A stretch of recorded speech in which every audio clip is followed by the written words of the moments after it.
Snow drifted beyond the airport glass, while 5 police K9s stood perfectly still beneath the winter light. Then, without warning, every dog left formation and turned toward the same police officer. They were not preparing to attack him. They were waiting for something only he seemed to understand. That silent signal would lead the team to a hidden opioid route buried inside the airport's daily routines. But when the chase reached its final moments, the officer faced a choice no badge could make for him. Catch the traitor running away, or turn back for the K9 and the child who could not save themselves. Tell us where you're watching from, and please like, share, and subscribe to K9 Justice Tales. The winter sun made everything look cleaner than it was. It poured through the glass walls of Minneapolis-St. Paul International Airport and spread across the polished floor in long white bands, catching on suitcase wheels, metal railings, coffee lids, and the wet soles of travelers who had crossed the snow outside. Beyond the windows, plows moved in patient lines along the runways. Aircraft waited beneath a pale blue sky, their wings edged with frost. Detective Sergeant Grant Holloway entered through the employee security corridor at 8:17 that morning. He knew the time because he had checked his black square-faced watch twice in the last minute. That habit irritated him. It belonged to men who were late, uncertain, or afraid of what waited ahead. Grant was none of those things, or had not been 6 months ago. He was 44, tall and broad through the shoulders, with the balanced build of a man who had spent more of his career on stairwells and sidewalks than inside a gym. His dark brown hair was cut short and brushed slightly to the left, where a few early gray strands had begun to show at the temple. A narrow ridge crossed the bridge of his nose from an old arrest that had ended badly for both men involved. His blue-gray eyes were sharp enough to make most people straighten without knowing why. Today, however, the fitted Navy uniform and black tactical vest felt less like authority than borrowed clothing. The shoulder patch identified him as Minnesota Bureau of Criminal Apprehension. The temporary badge beneath it marked him as part of a joint task force. To anyone passing, he looked like a senior officer arriving for work. Inside, he felt like a man returning to the scene of a decision.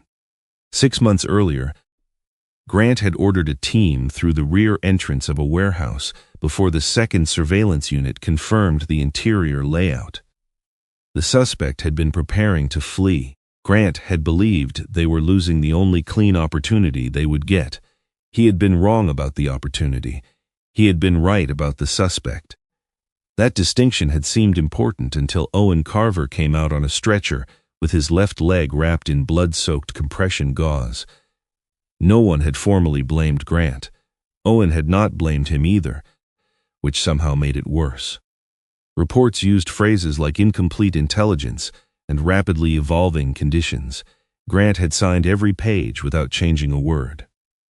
Then he had spent half a year reviewing warrants, coordinating in phone records, and watching younger officers leave for operations he would once have led. Now the DEA had requested him for Operation North Lantern, a task force investigating synthetic opioids moving through commercial transit routes between Canada and the United States. His role was supposed to be coordination. Customs intelligence, airport police, federal agents, K9 units. He had been told 3 times that he was not there to prove anything. That was how people spoke when they believed a man still wanted to. Grant passed through the security gate and entered a restricted concourse used by airport personnel and law enforcement teams. The space was brighter than the public terminal, almost clinical. White floor tiles reflected overhead lights. Temporary barriers divided the corridor into training lanes. 5 German shepherds stood with their handlers near an inactive screening checkpoint. Grant slowed without meaning to. They were participating in the final minutes of a joint response exercise. Colored cones marked positions along the floor. Each handler held a black nylon lead and stood several feet from the next team, creating a loose, staggered line. The dogs were not identical, though a casual observer might have thought so. Nova was lean and narrow-faced, her coat more sable than black. Bishop carried his weight heavily through the chest. Harlan watched every moving person with restless intensity. Cricket, the smallest, sat perfectly still beside a young male officer whose nervous hand kept adjusting the lead. Atlas stood near the center. He was a 5-year-old male German shepherd with a deep chest, muscular shoulders, and a black saddle that curved unevenly down his left side like a dark crescent. A thin gold streak ran down his forehead, slightly off-center. His right facial mask was darker than the left, giving him a watchful, asymmetrical expression. 2 black middle toes marked his right front paw. He did not scan the corridor as the others did. He watched his handler. Officer Lena Ortiz held Atlas's lead with her left hand, the line relaxed but never loose. She was 35, compact and athletic, with dark hair pulled into a low knot and a narrow silver streak near her right temple. Her Navy K-9 uniform showed no unnecessary decoration. Her body camera rested at the center of her vest. One gloved finger tapped twice against her thigh. Atlas lowered his head. The movement was subtle, but Grant recognized it as communication rather than obedience. Last rotation, called a woman from beside a folding table. Dr. Meredith Shaw wore a charcoal training vest over a dark teal shirt. Her reddish-brown hair, streaked with silver, curled lightly near the nape of her neck. A pair of black reading glasses hung from a cord at her chest. She held a tablet but watched the teams directly, as if written data mattered less than what the dogs chose to do between instructions. Grant knew her name from the operational brief. He had not known she would be here. More importantly, he had not known she had trained under his father. He moved past the group before Meredith could look up.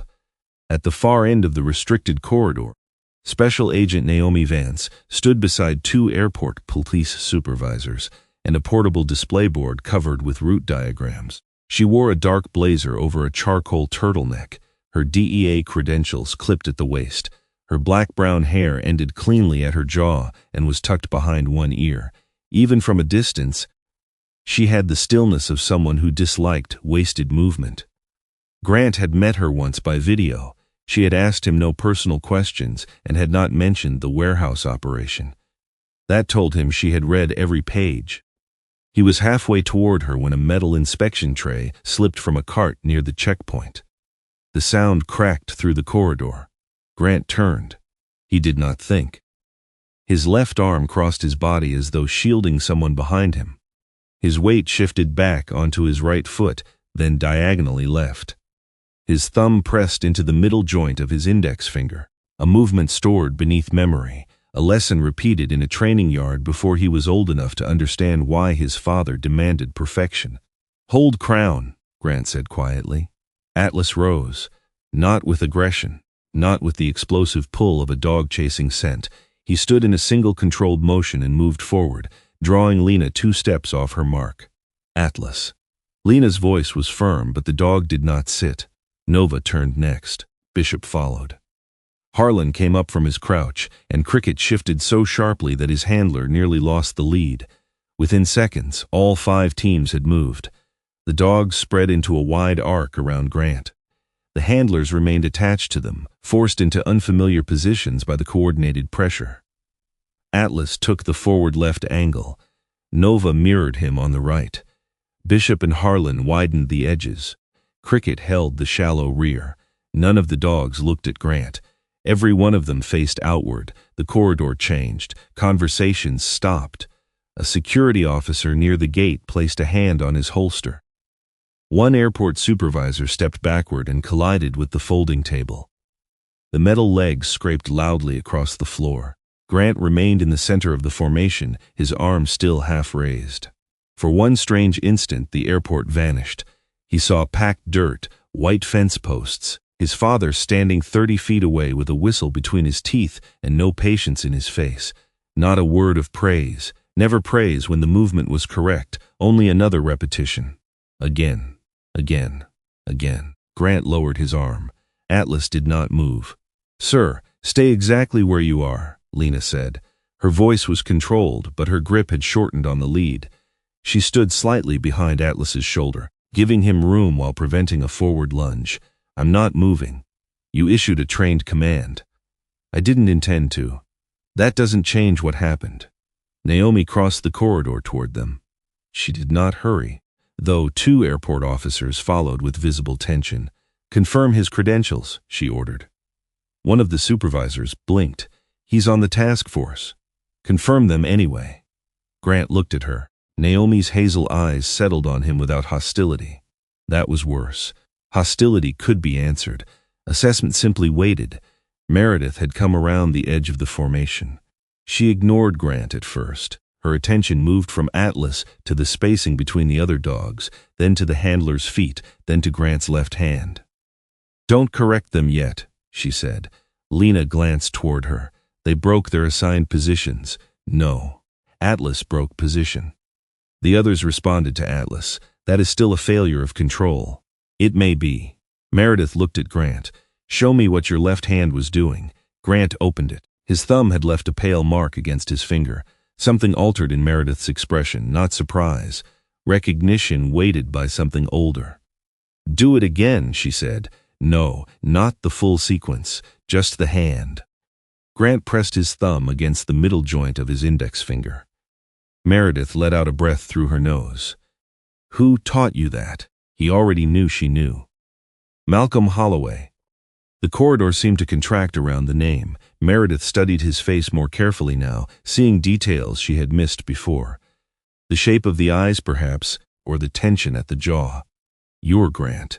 He disliked the certainty with which she said it. Naomi looked between them. Explanation. Meredith stepped closer to the edge of the arc but did not enter it. Winter Crown began as a crowd protection formation, she said. Multi-team containment around a vulnerable center. The signal sequence uses body position, hand pressure, and a verbal anchor. It was designed to work in loud environments where whistles and radios might fail. These dogs belong to different handlers, one airport officer said. They trained together all week. Atlas identified the sequence first. The others responded to his movement because that is what the exercise taught them to do. Lena's eyes stayed on Grant. Why does he know the sequence? Meredith answered before he could, because his father designed the original framework. Grant felt the eyes around him change. Recognition had a way of becoming judgment even when people meant it as admiration. Naomi gave no visible reaction. Did Sergeant Holloway intentionally activate the formation? No, Meredith said. His timing was wrong, his angle was incomplete, and he looked as surprised as the rest of us. Comforting, it should be. If he had completed the signal, the dogs would have closed the circle. Grant looked at Atlas. The dog's amber-brown eyes remained fixed on the corridor beyond Grant's shoulder, not on him, beyond him. Meredith noticed it at nearly the same moment. Lena, she said softly, release posture only, don't reset. Lena tapped 2 fingers against her thigh and gave a low command. Atlas stepped back half a pace. The other handlers followed with their own dogs. The arc loosened but did not disappear. Atlas's ears moved forward. His nose lifted. A faint tremor traveled through the muscles along his back. Grant followed the direction of his gaze toward the public international arrivals corridor beyond the glass partitions. Travelers emerged in uneven groups, carrying winter coats over their arms, pushing luggage carts, checking phones, gathering children. Nothing appeared wrong. That was often when something was. Naomi motioned for the credential check to continue. The airport supervisor scanned Grant's identification and confirmed his assignment. Weapons were lowered, shoulders relaxed, but Atlas did not, neither did Nova. Bishop turned his head toward the same distant corridor. Harlan sniffed the air. Cricket rose from his partial sit without being told. The handlers corrected them gently. The dogs complied for less than a second. Then all 5 looked back toward international arrivals. Grant felt his thumb press against his finger again. His father's voice came to him without warmth, without nostalgia, as clear as if Malcolm were standing beside the checkpoint. 1 dog leaving formation can be distraction. 2 can be imitation. When the whole line changes, stop looking at the dogs. Look at what they found before you did. Grant had spent years trying not to remember Malcolm's lessons. Now one of them settled into place with the cold precision of a cartridge entering a chamber. He turned to Naomi. "I want a quiet sweep of the arrivals corridor." Naomi's expression did not change. "Based on what?" "5 trained dogs holding attention on the same sector after the exercise has ended. That is not probable cause. I'm not asking for a search or detention. Let the handlers walk their normal routes. No alarms, no visible formation." Lena looked at Atlas, then at Meredith. Meredith gave a small nod. "Their behavior is coordinated, but it is no longer responding to Sergeant Holloway." Naomi considered the arrivals corridor through the glass. Grant knew what she was weighing. Disruption, jurisdiction, the risk of alerting anyone already watching airport security, and the possibility that 5 dogs were simply carrying residual excitement from the exercise. 6 months ago, he would have filled the silence. He would have pushed until hesitation became consent. This time, he waited. Naomi turned back. "You coordinate movement only. Every K9 command comes from the assigned handler. No one stops a passenger without a lawful basis." "Understood?" "Understood. If I see you freelancing, you're off North Lantern before the briefing begins." Grant nodded. The 5 teams separated. They entered the public concourse at intervals. Blending into the normal movement of airport police, Grant walked with Naomi several yards behind Lena and Atlas. Meredith remained near the security threshold, watching the wider pattern. Outside the glass, snow drifted gently over the white runway. Inside, sunlight lay across the floor so brightly that every shadow seemed precise. Atlas moved at Lena's side, controlled again. His black harness fitted close to his muscular body. The visible K9 patch drew casual glances from travelers. A child pointed. An elderly woman smiled and stepped aside. They had gone less than 50 meters when Atlas slowed. Lena's hand tightened fractionally on the lead. Ahead of them, a middle-aged man emerged from the international arrivals channel, pulling a scratched silver suitcase. He was thin, slightly stooped, with tired eyes and ash-brown hair falling unevenly across his forehead. A medical equipment conference badge hung from his jacket. He carried a clear toiletry pouch in his left hand. Inside were a toothbrush, dental floss, and 3 small tubes of toothpaste. Atlas stopped. He did not lower his nose toward the suitcase. He did not look at the toiletry pouch, his gaze fixed on the man's right hand.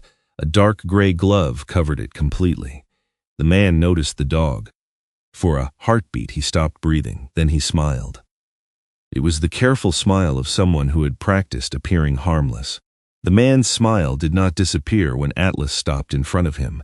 It merely became more careful. He shifted the scratched silver suitcase closer to his left leg, leaving his right hand hanging beside his coat. The dark gray glove covering it looked ordinary enough, thin, close-fitting, the kind sold in airport shops to travelers unprepared for a Minnesota winter. Atlas watched that hand as if nothing else in the terminal existed. Officer Lena Ortiz shortened the lead by several inches. "Sir, remain where you are." The man glanced at Grant, then at the white Polis K9 patch on Atlas's harness. "Is there a problem?" His voice was mild and educated, not defensive, not yet. Special Agent Naomi Vance approached from behind Grant without breaking stride. She gave no visible signal, but 2 Customs and Border Protection officers altered course from the international arrivals exit and positioned themselves near the man's flanks. "We're conducting a routine secondary inspection," Naomi said. "May I see your passport and travel documents?" "Of course." The man reached slowly into his coat with his left hand. His right remained closed. He introduced himself as Elliot Crane, 48 years old, a maintenance specialist for dental imaging systems. His passport showed frequent domestic travel and occasional trips to Canada. His boarding pass matched the flight that had arrived from Winnipeg. A conference badge identified him as a technical support contractor for a regional dental equipment symposium. Everything fit. That was what made Grant uneasy. People lying under pressure often overbuilt the truth. They offered documents too quickly, explained before being asked, or filled silence with details meant to sound ordinary. Elliot did none of those things. He answered only the question placed before him. His itinerary was plausible. His employment records appeared clean on Naomi's tablet. Only his right hand remained clenched. Atlas lifted his nose toward the glove, then shifted toward the handle of the suitcase. A moment later, he redirected to the clear toiletry pouch in Elliot's left hand. He did not sit. He did not scratch. He did not perform the trained final indication Lena would need before describing the behavior as a confirmed narcotics alert. Lena watched the dog rather than the passenger. "He's not committing to the bag," she said quietly. Naomi's eyes moved to her. "What is he doing?" "Following transfer odor. Maybe contact residue. Hand, suitcase handle, toiletry pouch. The source may not be inside any of them." Elliot gave a short, uncomfortable laugh. "I repair medical machinery. I'm around solvents, adhesives, sterilizing products. Could that be what he smells?" "It could be many things," Lena said. "That's why we're going to proceed calmly." Grant noticed that she had not reassured him. A CBP officer directed Elliot toward a secondary inspection room a short distance from the arrivals corridor. It was a bright, narrow space with a stainless steel table, 2 fixed chairs, and a glass observation panel facing an adjoining control room. Naomi stopped Grant at the door. "You observe from outside. I understand. You don't question him unless I ask. I said I understand." Her expression suggested she had heard the sentence before from men who did not. Grant entered the observation room with her. Through the glass, Lena remained beside Atlas while the 2 CBP officers conducted the inspection. Elliot placed his passport, phone, wallet, suitcase, and toiletry pouch on the metal table. He kept the glove on. The temperature inside the inspection room was cool enough that one officer wore a thin jacket. Even so, a fine sheen of sweat formed along Elliot's hairline. Grant watched his breathing, not fast, deliberately slow. He was controlling it. "His documentation checks out," Naomi said, reading from her tablet. "Employer confirms his assignment. Conference registration is valid. No criminal record. No customs violations. Someone built him to survive a first look. Or he's an ordinary technician whose hand smells interesting to a dog." Grant kept his eyes on Elliot. Ordinary men look confused when their trip falls apart. He looks like he's waiting for a specific step. Naomi turned slightly toward him. "Which step?" "I don't know yet." Inside the room, an officer opened the suitcase. Clothing, technical manuals, a voltage meter. Sealed replacement components for a dental scanner. Nothing unusual appeared on the portable imaging unit. The clear toiletry pouch contained a folding toothbrush, dental floss, a plastic comb, travel deodorant, and 3 small toothpaste tubes from the same common brand. Atlas moved closer when the pouch was placed on the table. Then his head turned back toward Elliot's right hand. Lena saw it too. "Mr. Crane," she said, "I need you to remove the glove." For the first time, Elliot's composure fractured, not dramatically. His shoulders did not jerk. He did not look toward the exit. His left thumb rubbed once across the edge of the conference badge hanging from his neck. Grant saw the motion and felt the room narrow around it. Elliot looked down at the glove. "My hand is irritated. We'll provide a clean surface and medical assistance if necessary. It's a skin condition. Then removing it briefly should not be a problem." Silence gathered on both sides of the glass. Grant expected Elliot to run. Instead, the man reached for the toiletry pouch with his left hand. The movement was clumsy enough to appear accidental. His wrist struck the edge of the table, tipping the pouch. The contents scattered across the steel and fell to the floor. The comb spun beneath a chair. Dental floss rolled toward the wall. 2 toothpaste tubes bounced near the officer's boots. The third remained in Elliot's hand. Everyone's attention dropped for less than a second. Elliot pressed his right thumb against his curled palm. A sharp hiss came from inside the glove. An invisible spray struck the floor and the front of the table. The room filled instantly with an aggressive mixture of peppermint, chemical ammonia, and the greasy sweetness of processed meat. Atlas recoiled, blinking hard. Lena moved him backward, turning his head away from the strongest concentration. "Contaminant," she shouted. Elliot shoved the nearest officer into the table and ran. A service employee had opened the corridor door to deliver an evidence tray. Elliot hit the man with his shoulder, slipped through the opening, and disappeared into the restricted passage beyond. Naomi was already moving. "No public alarm," she ordered into her radio. "Seal staff exits in Sector 4.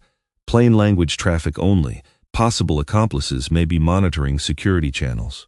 Grant left the observation room beside her. Ahead, Lena had Atlas moving again. The dog sneezed twice, shook his head, then pulled toward the service corridor. "Atlas can work?" Grant asked. "He can track the man," Lena said. "He does not need the contaminant source." She gave a short command and followed. The service corridor cut behind the public terminal, its walls lined with carts, maintenance panels, and locked storage rooms. Elliot was visible at the far end, one hand scraping along the wall as he ran. Grant transmitted his direction while Naomi coordinated closing doors ahead without locking down the entire concourse. Suspect moving south through Service Passage, C4. Gray coat, silver conference badge. Do not engage in public areas unless necessary. Elliot reached a junction and kicked a baggage cart sideways. The cart struck the wall, spilling 2 stacked suitcases and a hard plastic transport crate across the corridor. Lena had no room to clear it without losing control of the lead. She stopped Atlas just short of the obstruction. Grant vaulted the nearest suitcase and continued. "Holloway," Naomi warned over the radio. "I have visual. That is not authorization to separate. He's 30 yards ahead, and you are not bulletproof." Grant heard the old accusation beneath the practical words, though Naomi had not intended it. 6 months earlier, Owen had followed because Grant had gone first. Grant did not slow. The corridor opened onto an enclosed pedestrian bridge connecting the terminal to a ground service building. Sunlight flashed through its windows. Below, snowplows moved between parked aircraft, leaving black lanes through the white apron. Elliot glanced back. His face no longer resembled the controlled traveler at the inspection table. Fear had stripped it down. His mouth hung open. His uneven ash-brown hair clung to his forehead. One dark glove was gone, revealing a pale right hand, streaked red where a small spray capsule had pressed against the skin. He was not running like a man seeking escape. He was running like a man who believed stopping would cost someone else more than it cost him. That realization stayed with Grant for 3 strides. Then Elliot struck the release bar on a door leading to the ground service level. Cold air burst into the bridge. Grant followed him down a steel stairwell and emerged onto the edge of the aircraft apron. Wind drove dry snow across the pavement. Engines hummed in the distance, and orange service lights rotated through the glare. Elliot ran toward a line of baggage tractors. Grant's boots hit a patch of ice, concealed beneath blown snow. His right foot went out first, the world tilted with brutal speed. His shoulder struck the pavement, followed by his hip. Pain flashed along his ribs. His radio skidded several feet away. A horn sounded. Grant rolled onto his back. A catering service truck had entered the lane above him. Its front wheels turned sharply, but the rear of the vehicle began to slide sideways on the ice. The driver's face was visible through the windshield, eyes wide, both hands locked on the wheel. There was not enough distance. Lena reached the apron door with Atlas. The dog saw Grant. He also saw Elliot disappearing between the baggage tractors. For one suspended instant, Atlas stood between 2 duties. The lead went taut toward the fleeing suspect. Then Atlas turned away from him. He lunged toward Grant, dragging Lena forward. "Atlas, guard!" Lena released the long line. The German shepherd crossed the icy pavement in powerful, uneven strides. He placed himself between Grant and the sliding truck, barking with a force Grant felt in his chest. The sound cut through the driver's panic. The man corrected the wheel toward the open side of the lane instead of braking harder. The truck fishtailed past, missing Atlas by several feet, and Grant by less than the length of an arm. A spray of dirty snow struck them both. The truck stopped against a rubber barrier farther down the apron. For a moment Grant heard nothing but his own breath and Atlas's barking. Then the dog turned. Atlas stood over him, chest heaving, his amber-brown eyes fixed on Grant's face. No submission, no affection, only an urgent assessment. Living or not. Grant raised one hand. "I'm all right." Atlas lowered his nose to Grant's shoulder, checked him once, then looked toward the direction Elliot had fled. The choice had cost them the pursuit, yet Grant could not call it a failure. Lena reached them, grabbed the trailing line, and dropped to one knee beside Atlas. "Can you stand?" Grant pushed himself upright. "Yes. That was not a suggestion. My shoulder took most of it." "Then you're lucky." Her voice carried anger, but it was not aimed only at him. She ran both hands quickly along Atlas's chest and front legs, checking for injury. Grant watched the dog remain still for her.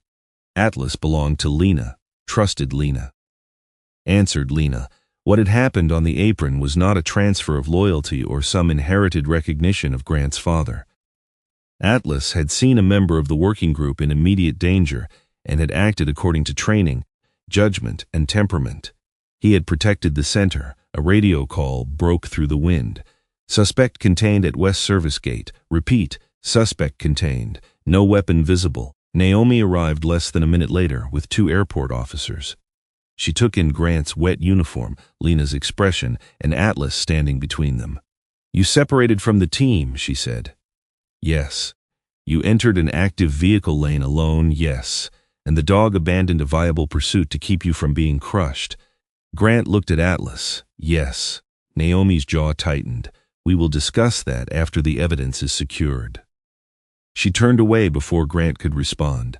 It was not absolution. It was not punishment either. That uncertainty sat with him longer than either would have. Elliot Crane was returned to custody through a secured service entrance. He had been intercepted by airport police before reaching the outer gate. The missing glove and the small spray capsule were recovered near the baggage tractors. 2 hours later, the task force occupied a controlled interview suite away from the public terminal. A laboratory technician placed one of the toothpaste tubes beneath a magnifying lamp. The crimped tail appeared factory-sealed until she applied a thin solvent and separated an outer layer. Inside the wall of the tube was a narrow polymer sleeve. It contained a small quantity of compressed synthetic opioid powder. The front chamber still held ordinary toothpaste. Naomi examined the evidence photographs. Not a commercial load. "No," the technician said, "a sample. Enough for purity testing and confirmation, not distribution." "They were testing the route," Grant said. Naomi looked at Elliot through the one-way glass. He sat at the interview table, with both hands visible now. The right palm was reddened where the concealed capsule had rested. His shoulders had folded inward. "A clean transit tells them which controls can be beaten," she said. "Then they scale the shipment." Elliot denied knowing anything about the polymer sleeve. He denied recognizing the spray capsule. He denied running for any reason other than panic. His lies were poor now, but his fear was genuine. Grant entered the observation room as Naomi questioned him. Elliot repeatedly asked what had happened to his phone, not whether he was under arrest, not what charges he faced. His phone. When an analyst placed the device in an evidence bag where Elliot could see it, the screen briefly lit. The background image showed a young woman in pale blue nursing scrubs standing outside a college building. She had Elliot's narrow face but none of his exhaustion. Dark hair was tied high behind her head. One hand held a stack of textbooks against her chest. Elliot looked at the image as though it were the only object in the room with weight. Grant leaned toward the analyst. "Who is she?" "Sophie Crane, 19, his daughter. First-year nursing student." The digital team accessed the phone under emergency authorization tied to the suspected trafficking offense. They found no messages openly discussing narcotics. They found photographs. Sophie leaving a lecture hall. Sophie buying coffee. Sophie walking across a snowy parking lot. Sophie entering her apartment building after dark. The images had been sent to Elliot from unregistered numbers over the previous 11 days. The most recent photograph had arrived that morning. Beneath it was a sentence, "Make the delivery look normal." When Naomi placed a printed image on the table, Elliot's denials ended. He did not confess immediately. He folded over, covered his mouth with both hands, and began to shake. "My daughter," he said. "You have to get to my daughter." Naomi ordered a quiet protection team to Sophie's nursing school. No marked vehicles, no calls to campus security until agents were physically present. Elliot refused to provide further information until he knew she was safe. They waited 43 minutes. Grant remained outside the interview room. Atlas lay near Lena's boots farther down the corridor. Resting after a veterinary check confirmed irritation to his nose, but no lasting harm. At one point, the dog raised his head and looked at Grant. Grant did not approach him. He simply opened his hand at his side. Atlas watched for a moment, then lowered his head again. The gesture was enough. A secure message finally reached Naomi. The protection team had Sophie. She was unharmed and being moved to a safe location. The team provided the confirmation phrase Elliot had arranged with his daughter years earlier for family emergencies. Blue Lantern. Naomi carried the phrase into the interview room. Elliot closed his eyes, then he told them the truth. He had been given the altered toothpaste tube in Winnipeg. He did not know the chemical inside, only that it was illegal and dangerous. If the tube passed through arrival controls without discovery, he was to photograph it beside a flight information display and send the image using a disposable messaging application. He had obeyed because the people controlling him knew Sophie's schedule, apartment, and vehicle. They said this was the only trip, Elliot whispered. They said I wasn't carrying enough to hurt anyone. You introduced an unknown opioid sample into a commercial airport, Naomi said. That statement was never true. Elliot looked down at his reddened hand. Grant entered only when Naomi signaled. Do they expect the photograph now? He asked. Elliot nodded. Then we send it. Naomi studied Grant. Using the original device gives them location and timing data. That is why they will believe it. They may also order him to move. Then we learn where. Elliot lifted his head. What if they know? They already know you were delayed, Grant said. What they do not know is why.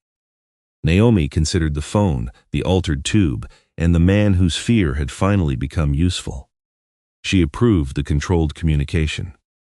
The photograph was staged near a public flight display, showing the intact toothpaste tube beside Elliot's conference badge. Metadata was preserved. The message left the phone at 12:26 p.m. No one spoke while they waited. Outside the narrow window, snow drifted through the sunlight over the distant runways. The reply arrived 4 minutes later. 3 words appeared on the screen. Move to White Corridor. The message had named a place that officially did not exist. Naomi Vance searched the airport operations database twice, first by phrase and then by partial variations. No White Corridor appeared on maintenance maps, emergency routes, freight plans, or archived construction records. Grant stood behind her in the temporary command room, watching layers of diagrams spread across the main display. Colored lines mapped passenger tunnels, baggage systems, utility ducts, kitchens, fuel routes, and fire control zones. Nothing carried the name Elliot's handlers had sent. Could be a code phrase, one analyst suggested, or a location outside the airport, another said. Elliot sat under guard in a nearby interview room, unable to help. He had never heard the words before. His instructions had always arrived one step at a time. Naomi refused to send a reply until they knew what they were confirming. A young airport officer finally spoke from the rear of the room. Some of the overnight crews use unofficial names. Naomi turned. Which crews? Cleaning, catering, baggage maintenance. Places get called things that never reach the maps. The answer brought Maribel Knox to the command room 20 minutes later. She entered wearing a turquoise work uniform beneath a yellow reflective vest, snow still melting along the shoulders. She was 56, short and solidly built, with warm brown skin and black hair streaked silver, gathered into a low bun. A tiny snowflake pin held back one loose curl near her left ear. A large ring of keys hung from a red strap at her hip, chiming softly whenever she moved. Maribel looked at the wall of armed officers, federal credentials, and electronic maps without appearing impressed. You called me away from gate G7, she said. There is melted slush all over that floor, and somebody will blame my team when a passenger falls. Naomi introduced herself and showed her the message. Maribel read it once. Oh, she said, that place. The room quieted. "You know it?" Grant asked. Maribel pointed toward the lower service map. Not at a labeled corridor, but at a blank gap between the medical storage annex and the airline catering complex. Old connecting tunnel. Cold air leaks through the refrigeration pipes, especially when the outside temperature drops. The ceiling sweats, the mist catches the fluorescent lights, and the whole hall looks white. Night crews started calling it the White Corridor before half the people in this room worked here.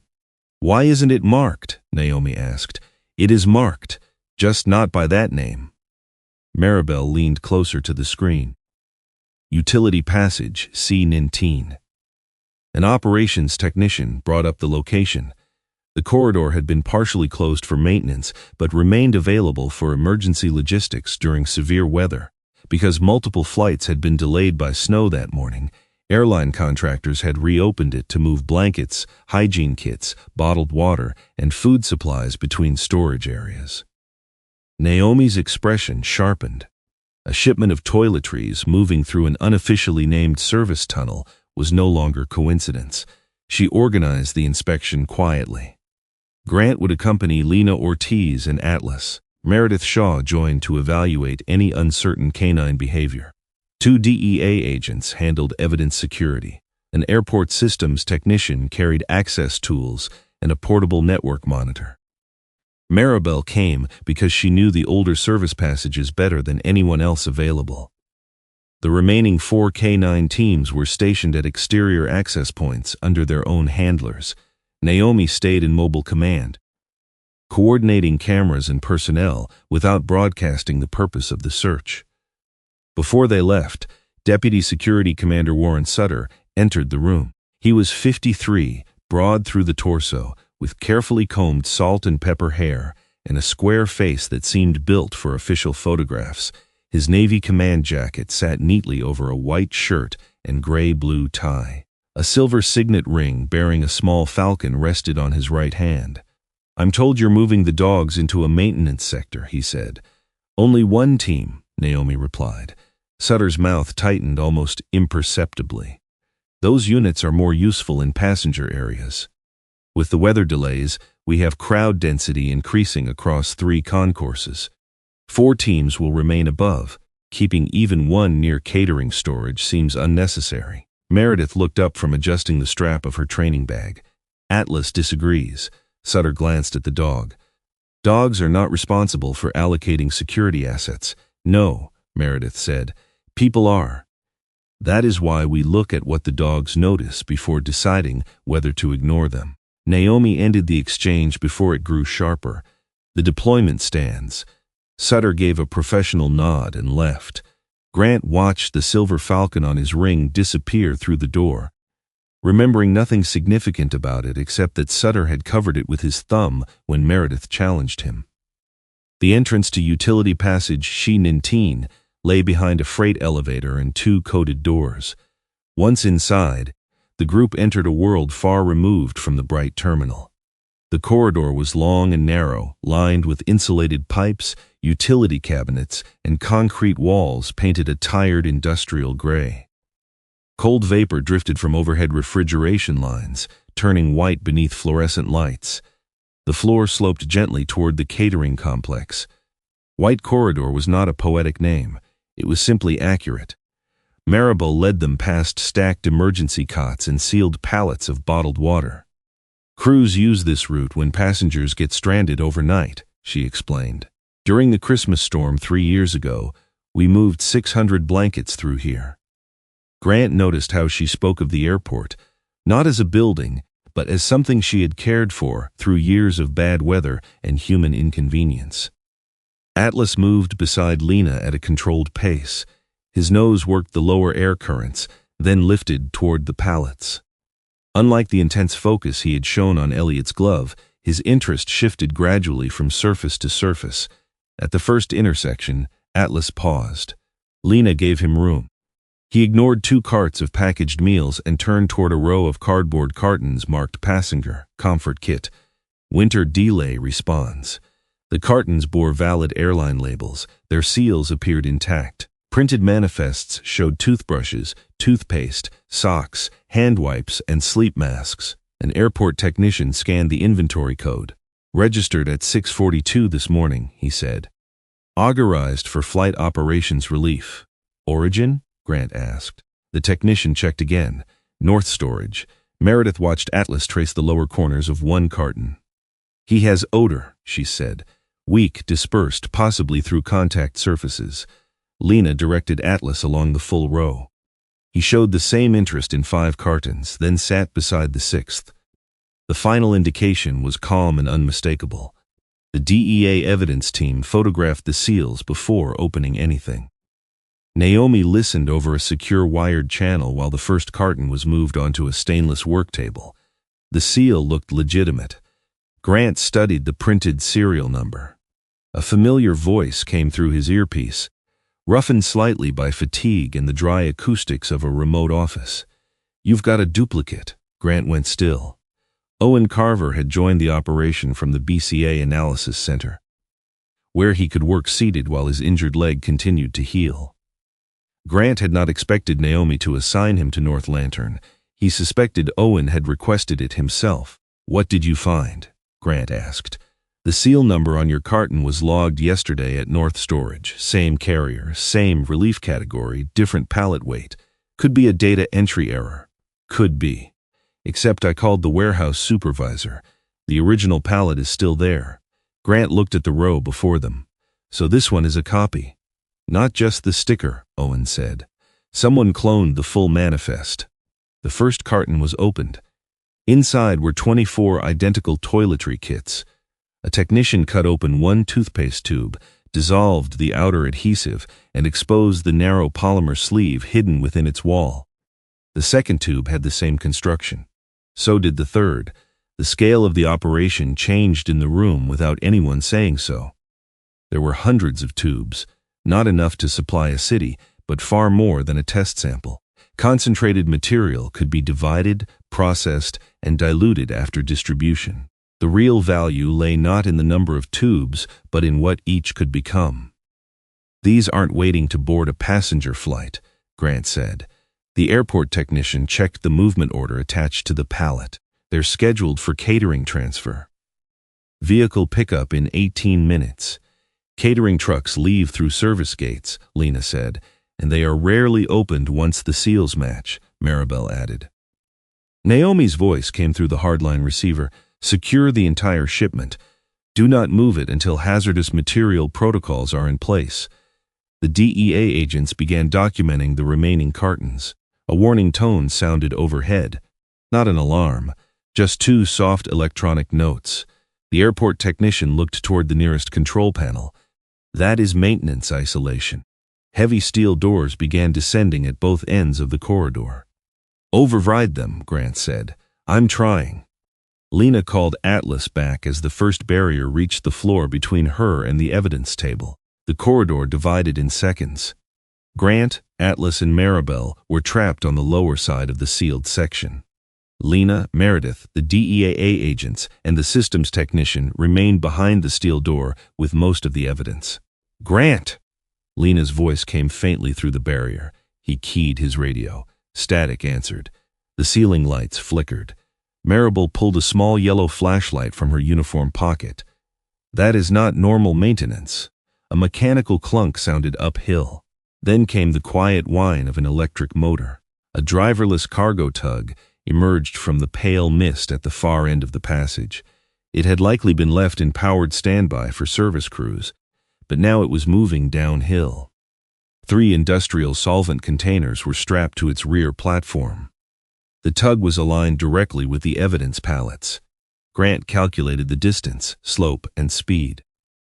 If the containers ruptured across the opened cartons, the evidence would be chemically contaminated. Worse, investigators would have to treat the entire passage as a hazardous exposure scene, buying the traffickers hours to move anything already outside the corridor.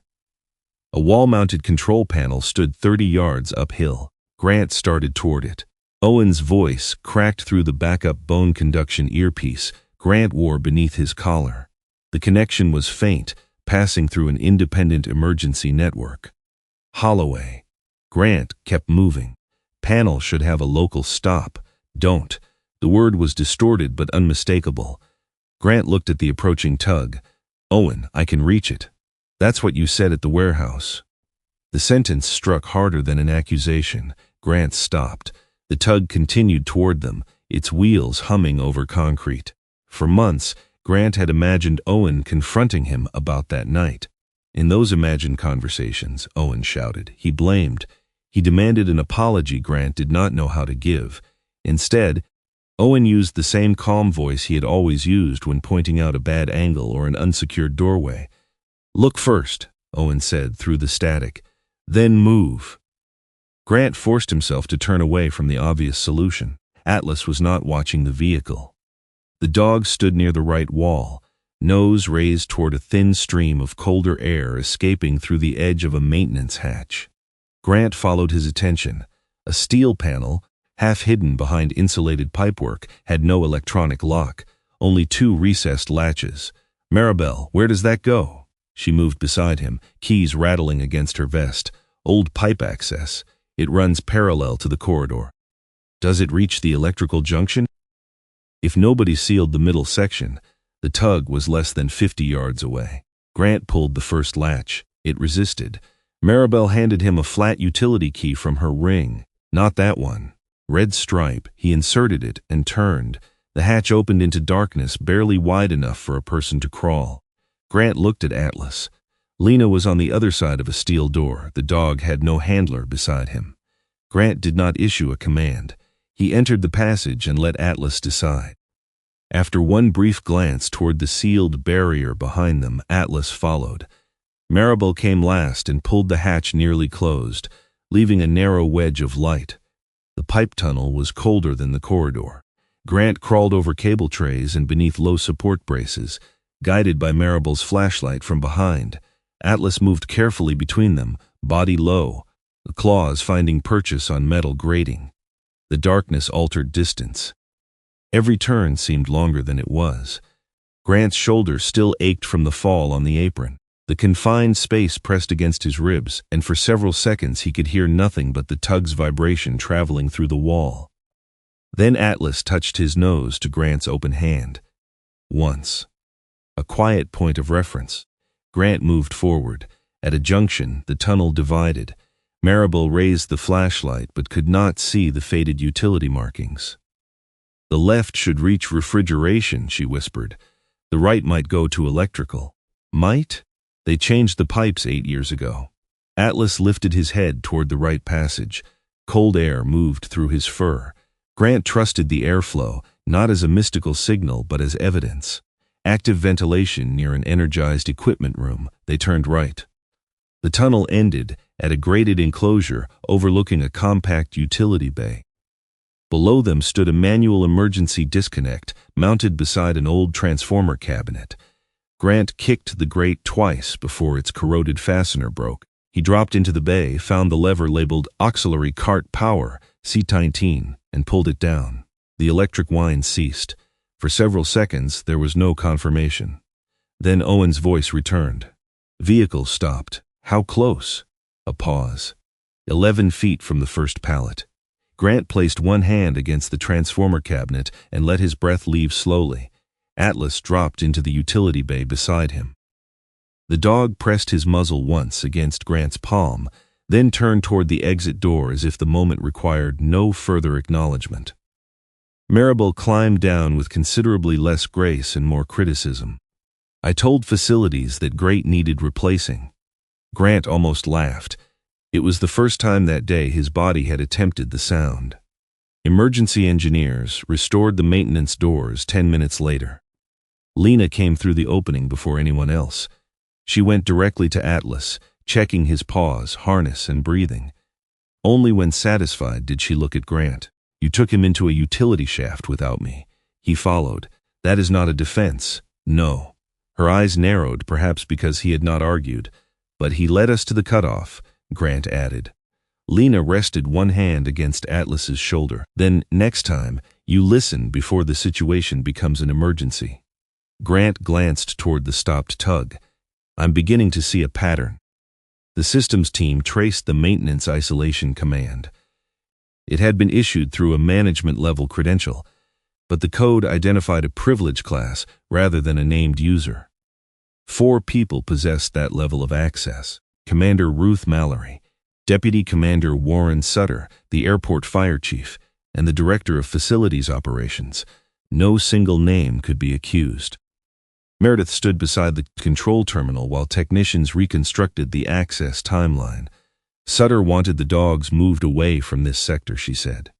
Naomi, now inside the corridor, gave her a measured look. That is suspicious. It is not evidence. I know the difference. Owen supplied the next piece. A maintenance vehicle crossed C-19 40 minutes before the pallets were logged. Registered operator Caleb Rourdon, facilities engineer. Access approved through Sutter's office. Grant looked at the movement record Naomi displayed. Where is Rourdon now? No one answered immediately. Naomi contacted facilities dispatch. Caleb Rourdon had failed to respond to 2 calls. His assigned vehicle was no longer transmitting from its scheduled zone. She then requested Warren Sutter's location. The command room reported that he had left without recording a destination. Naomi's face hardened, but her voice remained controlled. No alerts, no public detentions, quiet surveillance on both men.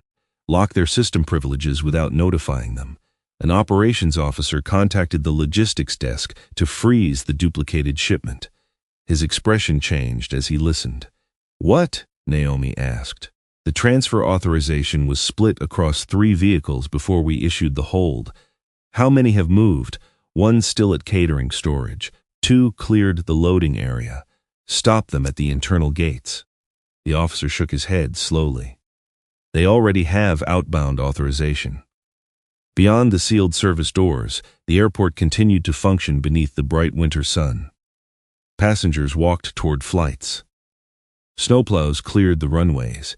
Catering vehicles traveled through lanes that had carried thousands of ordinary deliveries. Somewhere among them, a false relief shipment was moving toward an open service gate, and the 2 men linked to its passage had vanished. Grant wanted every service gate closed within the next 30 seconds. The order sat behind his teeth while the command room filled with overlapping voices, vehicle feeds, inventory records, and live maps of the airport's restricted roads. 2 outbound logistics vehicles had already cleared the catering zone. A 3rd remained somewhere between the lower freight level and the west service ramps. Any one of them could carry the altered hygiene kits. All 3 had valid authorizations. Lock the perimeter, Grant said. Freeze every contractor vehicle and search them in place. Naomi Vance did not look away from the main screen. No. Grant turned toward her. We have a contaminated shipment moving toward open gates. We also have an unknown number of people outside this airport waiting to receive it. If those vehicles leave, we lose the product. If we expose the operation now, we lose the network. The distinction sounded clean in a command room. Outside, engines were already moving. Grant stepped closer to the map. Red markers represented airport police. Blue represented DEA surveillance. 3 white vehicle icons traveled along separate service routes, each carrying the same relief shipment authorization. You are assuming they all lead somewhere useful, he said. I am assuming the traffickers expect security to react to a discovery, Naomi replied. A full lockdown tells every accomplice in Minnesota that their route is burned. Warehouses empty, phones disappear. People run, and if one truck reaches the interstate, then the team following it remains on the interstate. Her voice stayed low. No performance, no attempt to win the room. That made it harder to oppose. Grant looked toward the smaller monitor where Owen Carver was working from the BCA Analysis Center. Owen's image appeared beside a spread of freight records, his square face lit blue by multiple screens. A thin-framed pair of glasses sat low on his nose. The upper handle of his black carbon cane was visible beside his desk. Owen had once sat next to Grant in moving vehicles, not behind cameras. Grant did not allow himself to look at the cane for long. Carver, Naomi said, tell me which vehicle matters. I can tell you which one bothers me, Owen replied. That is not the same thing. 3 vehicle files enlarged on the screen. The first was a catering box truck carrying blankets, bottled water, and meal kits to an off-site airline storage facility. The second was a smaller utility van assigned to transfer hygiene supplies to a contractor depot. The third was a security-rated cargo vehicle registered for emergency equipment movement between terminals. All 3 have clean dispatch records, Owen said. Same approval window. Same relief classification. Different weights. Grant studied the figures. The differences were minor. Truck 2 is 11 pounds over its declared load, Owen continued. Truck 1 is 8 pounds under. Vehicle 3 is within tolerance. 11 pounds could be packaging, Naomi said. It could also be product, Grant replied, or snow packed into the undercarriage, Owen said, or a scale calibration issue. You want certainty because it lets you move. The data does not owe you that. Grant's jaw tightened. Owen had always known where to place a sentence so it could not be ignored. Naomi assigned unmarked teams to each vehicle. No stops, no marked patrol cars. The vehicles would be followed until they reached a transfer point, met another driver, or crossed a threshold that justified intervention. Grant watched the icons separate. One moved toward the north storage road. One turned west. The third descended into the airport's underground service complex. Every minute felt like a decision made by someone else. A secure call entered Naomi's console. The protection team had reached Sophie Crane. Naomi placed the audio on speaker after confirming the line. A young woman's voice came through, breathless but controlled. My father is alive? He is in federal custody and cooperating, Naomi said. You are safe for the moment. We need to ask about anyone who may have been following you. There was a short silence. Then Sophie said, a black SUV. Grant turned from the vehicle map. Describe it. I saw it 3 times, maybe 4. It parked across from my apartment and near the nursing building. I thought it was campus security at first. Why? There was a logo on the door. A bird, silver with the wings spread. Maribel Knox stood near the back of the command room, warming her hands around a paper cup of coffee she had not yet tasted. At the description, she lowered the cup. What kind of bird? She asked. Naomi glanced toward her, then repeated the question. Sophie answered, a hawk, maybe. Or a falcon. Maribel's expression changed. North Shield. Grant looked at her. North Shield Logistics, she said. They had the airport security contract years ago. Night patrols, construction escorts, freight checks. Who owned it? Naomi asked, though Grant already suspected the answer. Maribel looked toward the door through which Warren Sutter had left earlier. Mr. Sutter. The silver falcon on his ring returned to Grant's mind. Not evidence by itself, but no longer decoration. Naomi ordered a financial and corporate history pull. The results came quickly because North Shield Logistics had not disappeared cleanly. It had dissolved after lawsuits, unpaid taxes, and a failed expansion into private freight security. Warren Sutter had personally guaranteed several loans.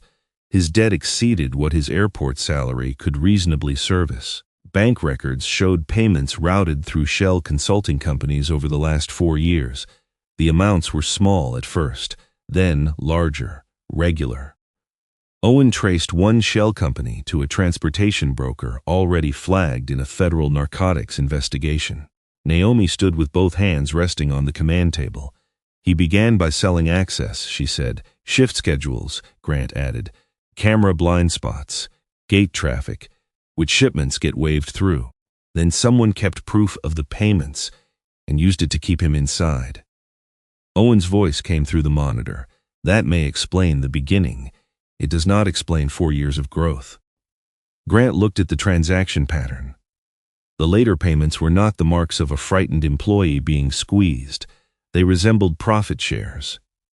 Sutter had crossed the point where coercion ended and ownership began. A second file opened beside his. Caleb Rorden, 36, Facility Systems Engineer. Caleb had access to maintenance isolation schedules, vehicle permissions, camera diagnostics, and contractor credentials.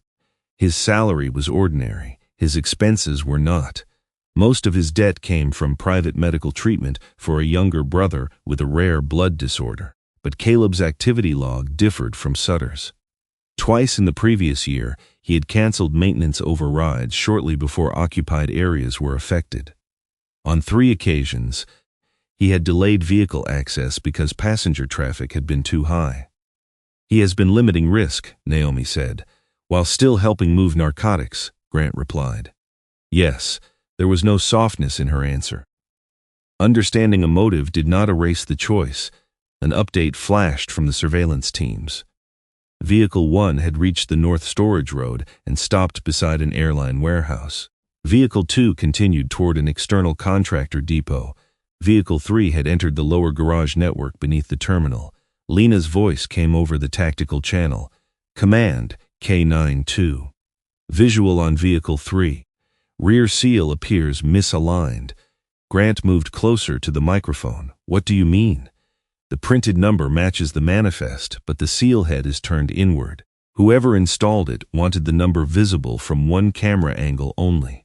Atlas appeared on the garage feed beside Lena, moving at a controlled heel. His black saddle and crescent marking were clear beneath the fluorescent lights. He had recovered from the irritant exposure, but worked more slowly now, conserving focus. Naomi answered Lena. Maintain distance. Do not approach the vehicle. Copy. The vehicle turned down a ramp toward the lowest service level. Lena and Atlas followed at the far edge of the camera frame. Grant watched the distance between them and the cargo vehicle narrow. Tell her to stop at the ramp. She already has instructions, Naomi said. The lower level has more blind zones, and she knows the garage better than either of us. Grant gripped the edge of the console. The image shifted as Lena rounded a concrete pillar. Atlas stopped suddenly. His head turned left. Lena's hand came up toward her radio.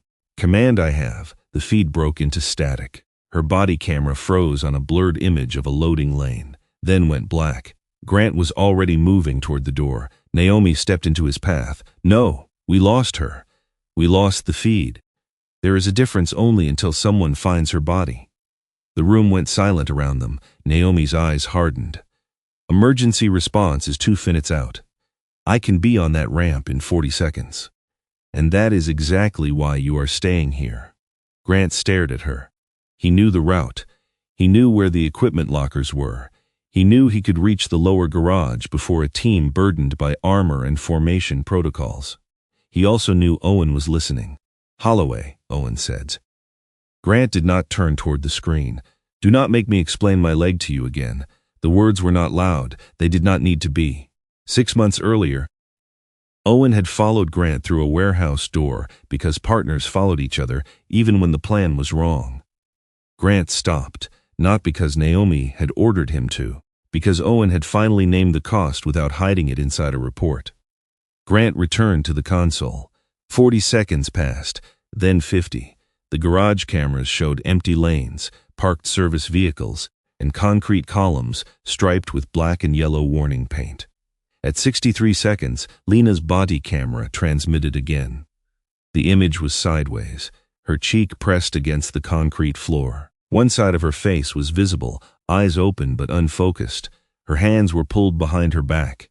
Atlas was not in the frame. A black armored transport vehicle stood several yards away. Its rear doors were open. Stacked cartons filled the cargo compartment. 3 armed men moved between the vehicle and a service gate. Caleb Rourden stood near a control cabinet. He was thinner than Grant expected, with narrow shoulders beneath a gray facilities jacket and dark hair flattened by sweat. He kept glancing toward Lena, then away. Warren Sutter stood beside him. The command jacket and tie were gone. He wore black operations gear over a concealed vest, but the silver falcon ring remained on his hand. He looked less transformed than revealed. One of the men crouched and searched Lena's vest. Sutter noticed the faint red indicator on her body camera. He bent down, tore the device free, and lifted it toward his face. The image swung wildly before settling on his square features. "Agent Vance," he said. Naomi leaned toward the microphone. "I'm listening. You have teams on my vehicles. That sounds like an admission. It sounds like you have misunderstood the situation." Behind him, Lena moved one wrist slightly. Grant saw it. So did Naomi, but neither reacted. Sutter continued. You will remove every K9 unit from the lower garage. You will open West Service Gate and keep all marked vehicles at least 200 yards away. And then you will let this transport leave. If we do not, Sutter turned the camera toward Lena. A man behind her raised a handgun. I shoot Officer Ortiz first. The camera shifted toward the armored vehicle. Then I drive through the west access lane. If the gate remains closed, I take the vehicle up the public ramp. Naomi's voice stayed level. That ramp leads into an occupied terminal support zone. I know where it leads. Grant understood the threat. Sutter did not need explosives. An armored vehicle moving at speed through workers, passengers, and service personnel would be enough. You built your route around winter relief shipments, Naomi said. Now you are willing to drive through the people those shipments were supposed to help. For the first time, anger broke through Sutter's expression. Do not lecture me about systems you use only when they work for you. He ended the transmission. The command room erupted into controlled motion. Naomi ordered West Gate, held in a state that appeared open remotely, but remained physically blocked beyond the camera line. Emergency teams repositioned through upper levels. Snipers were ruled out because of concrete obstructions and Lena's proximity to the suspects. Grant searched the garage feed. Where is Atlas? No one answered. Then a camera on the adjacent ramp showed a black and tan shape behind a parked maintenance van. Atlas stood alone. His lead trailed across the floor. The dog was not charging toward Lena. He was not barking or striking the end of the line. His body remained low, muscles rigid, eyes fixed on the direction of Sutter's voice. He had been trained not to reveal position without a command. Lena's voice came faintly from the seized body camera as Sutter moved away. Atlas, stay, the dog heard her. A low sound escaped him, almost too soft for the garage microphone to capture. Grant felt the sound in the command room anyway.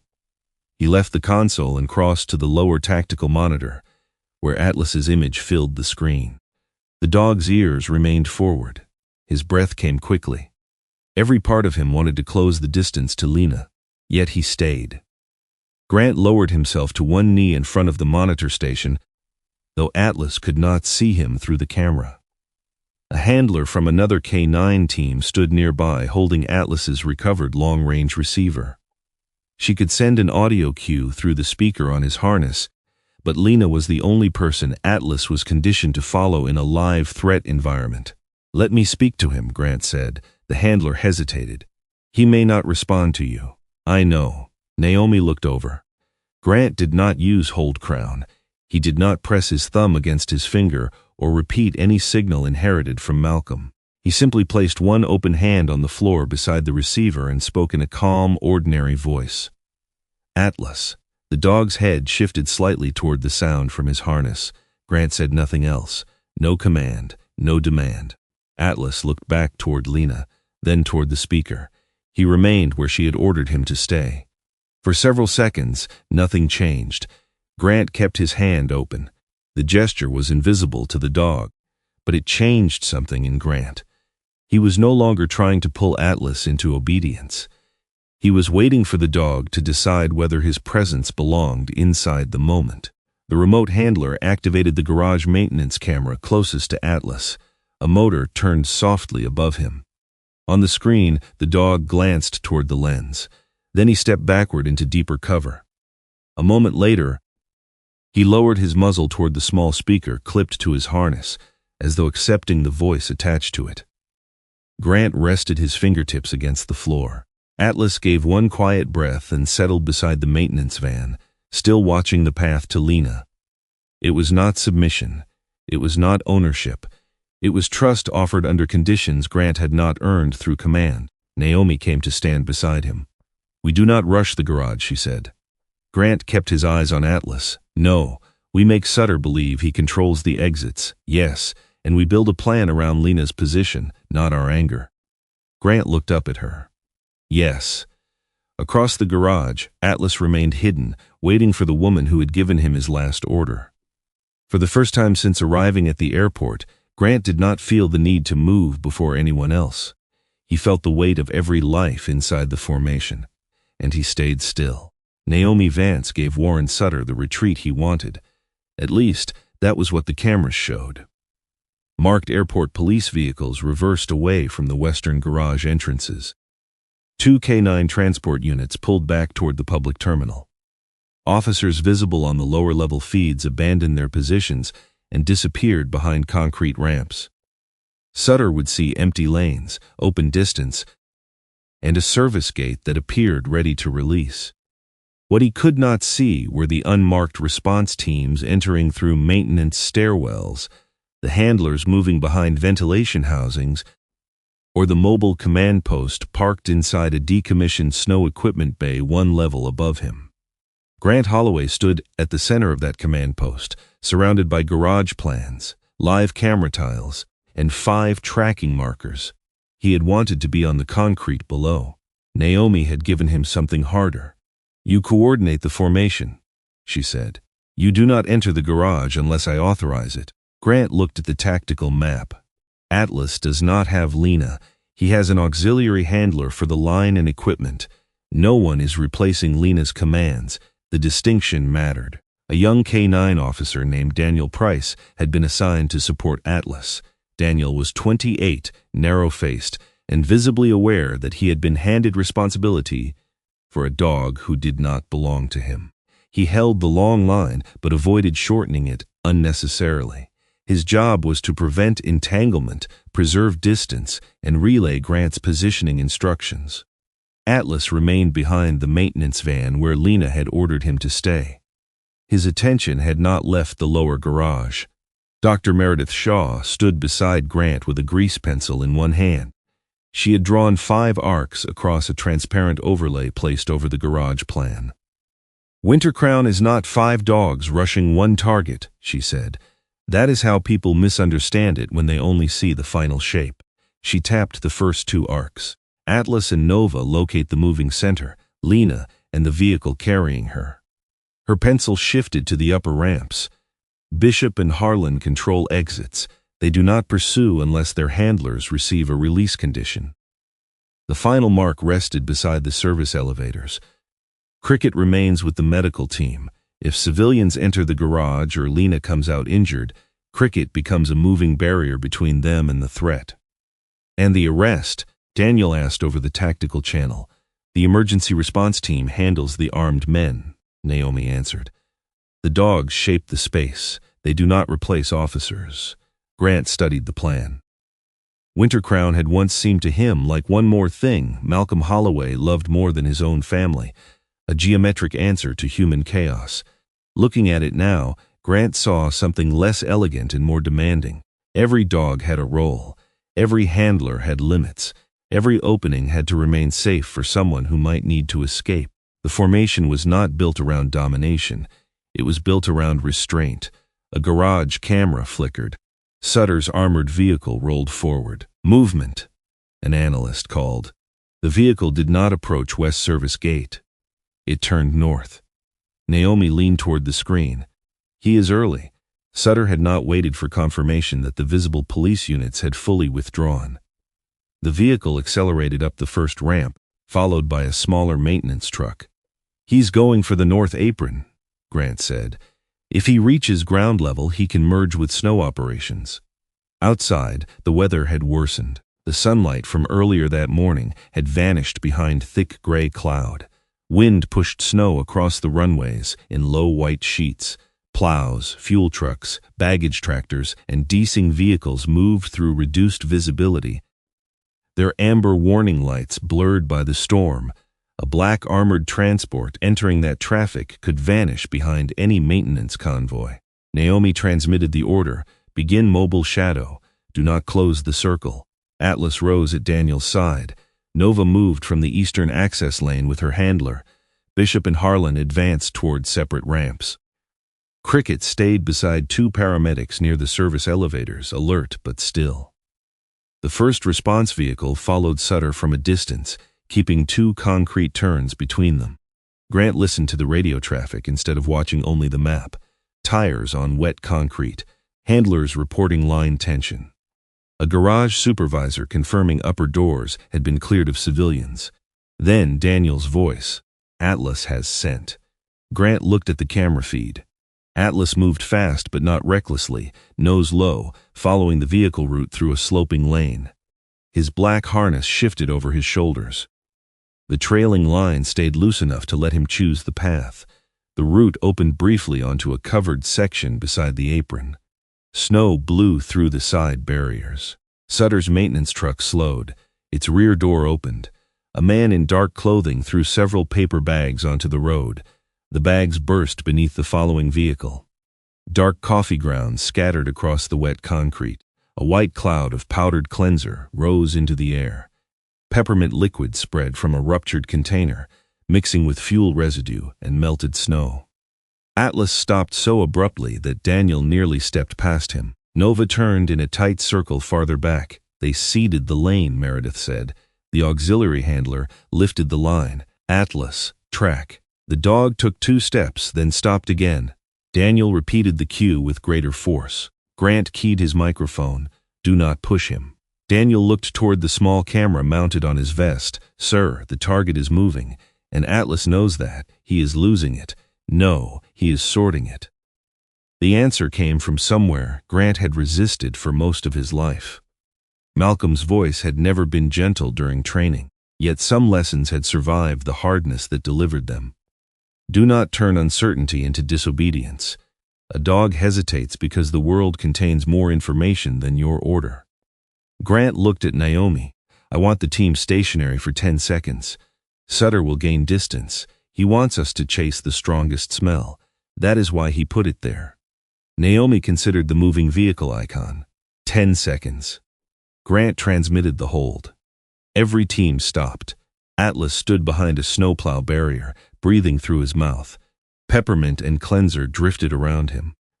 Daniel loosened the long line and stepped slightly behind the dog rather than over him. Grant crouched beside the command screen as though reducing his own height could ease the pressure below. Let him choose. Daniel said nothing. Atlas lowered his head once more. He tested the road surface, then abandoned it, his nose lifted toward the ceiling. Above the garage lane, ventilation ducts carried air between levels. The dog moved sideways beneath a large intake grill, raised his muzzle, and held there. Nova, approaching from the opposite sector, did the same. Meredith drew a line across the map. The air is pulling downhill. Grant followed the ventilation route toward the lowest garage level.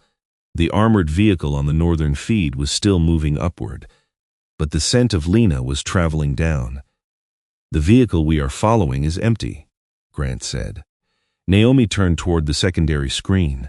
Sutter had split the convoy inside a blind section. The northbound armored truck was a decoy carrying 1 or 2 men and enough contaminated material to preserve the scent trail on the road. The real transport had remained below.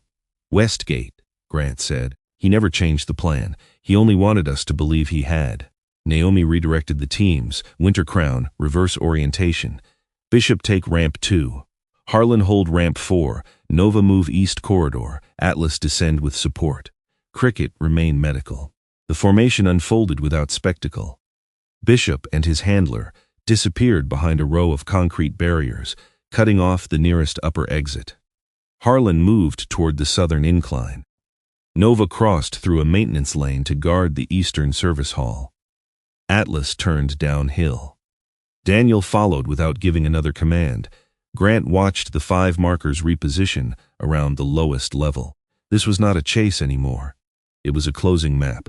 Sutter's real vehicle appeared on a camera near West Service Gate. The feed caught only its rear quarter. Black armor, no visible plates, 1 damaged taillight. It waited behind a row of contractor vans while a false security clearance moved through the gate system. West Barrier still appears open to him, an operations officer said.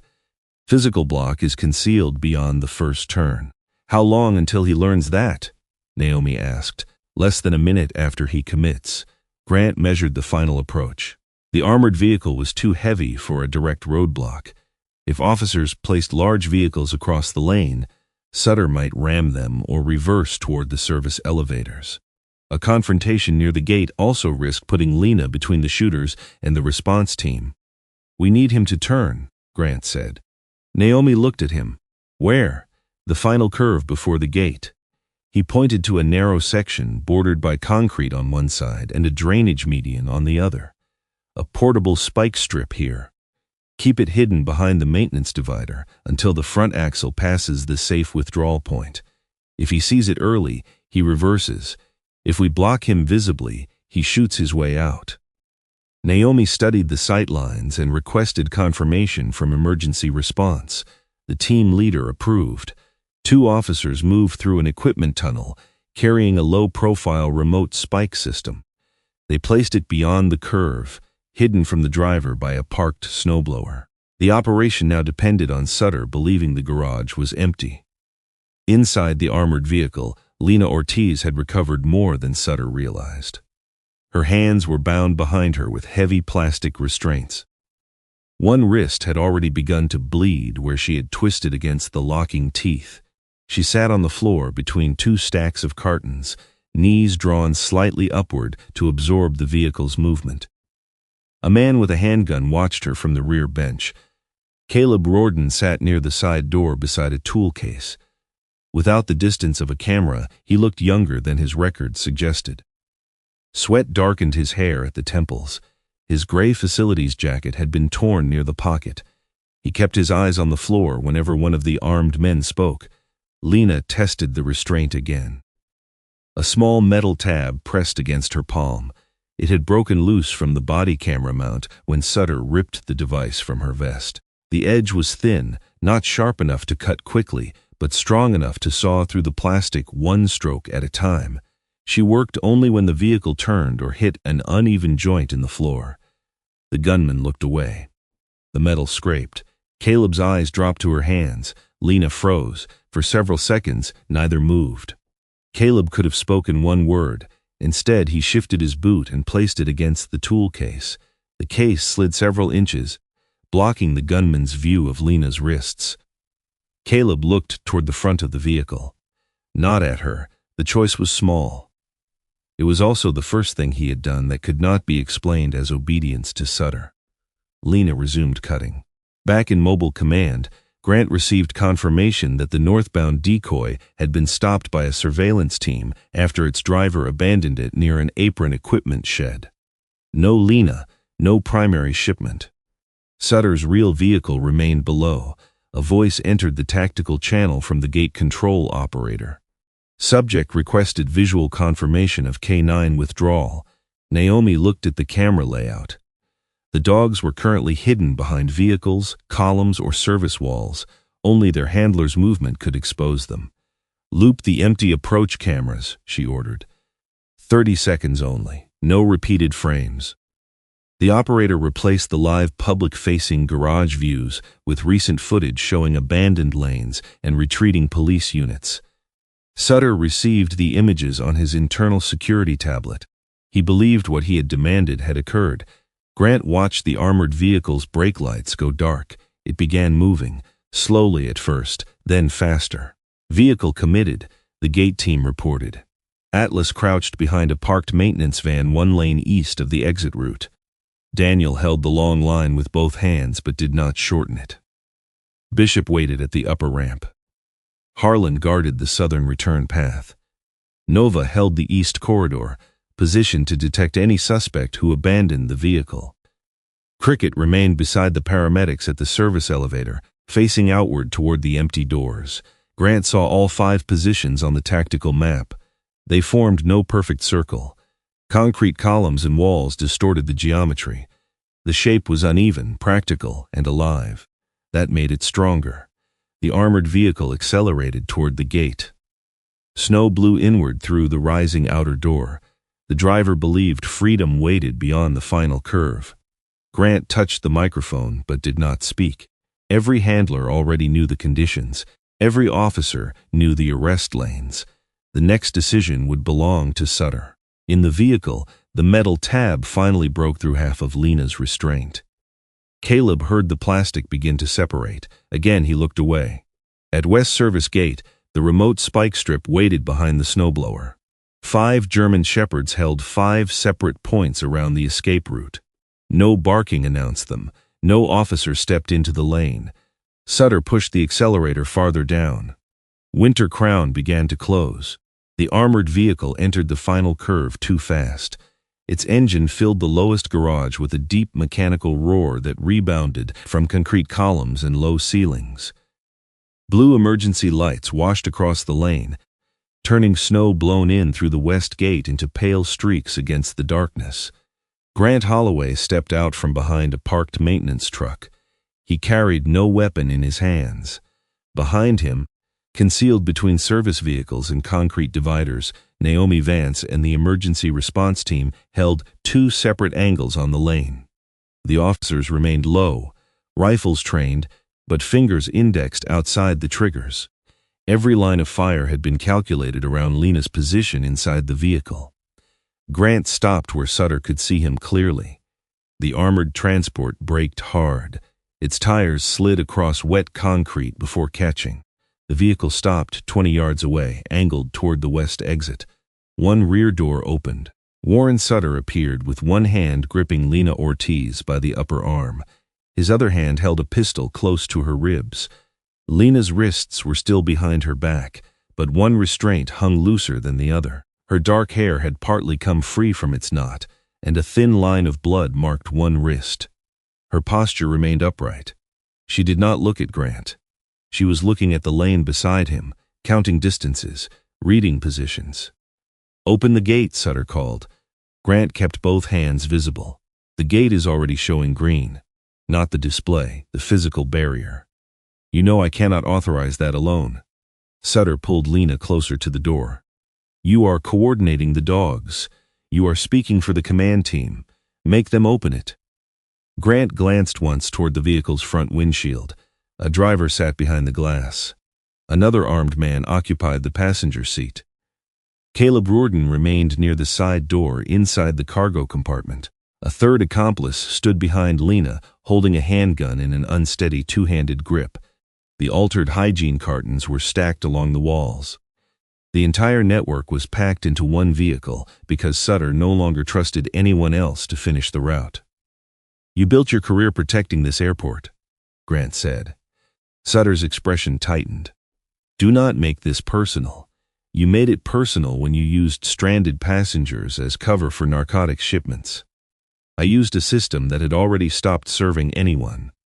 The words came quickly, as though Sutter had rehearsed them long before anyone confronted him. "You think these agencies care about the people moving through this building?" he continued. "They care about numbers, seizures, arrests, budgets. Every year the drugs change, the routes change, the names change, and men like me are left holding the same broken perimeter. So you sold the perimeter. I survived it. You made money from it." Sutter's eyes flicked toward the west gate. "Open the barrier." Grant understood then that Sutter still believed his own explanation mattered. He wanted his choices reduced to debt, coercion, and institutional failure because those things sounded larger than greed. But the records told a different story. Sutter had been pressured once. After that, he had expanded the route.